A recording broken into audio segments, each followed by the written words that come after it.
আসলে এই ধরনের ঘটনা ঘটতো না যদি না সরকার একটু দক্ষ হতো।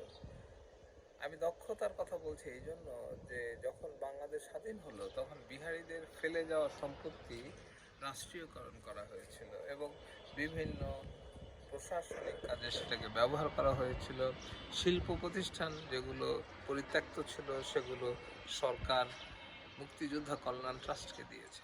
আপনারা জানেন যে এই বিগত সরকার, শেখ হাসিনা সরকার যে অন্যায় করেছে, যে এত মানুষ হত্যা করেছে, তাদের কল্যাণে এই প্রতিষ্ঠানগুলো ব্যবহার করা যেত এবং এগুলো একদিনে সবগুলাই সরকারিকরণ করা যেতে পারত।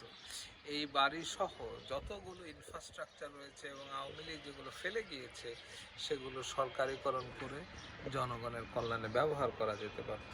যেহেতু সরকার এগুলো করে নাই, তাই জনগণ তাদের ক্ষোভ প্রকাশ করেছে।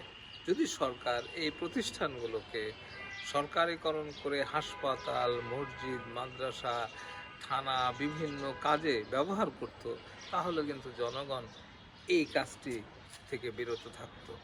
এখন যারা বলছেন, মাসুদ কামাল সহ বিভিন্ন বুদ্ধিজীবী বলছেন যে প্রশাসন, পুলিশ থাকতেও জনগণ কেন এগুলো ভাঙলেন, ভাঙতে বাধ্য হয়েছেন, কারণ হচ্ছে এত বড় একটা স্বৈরাচার, তার চিহ্ন মানুষ রাখতে চান না। এর জন্য আসলে আমি সরকারকে বলবো যে আপনারা এখনো সময় আছে।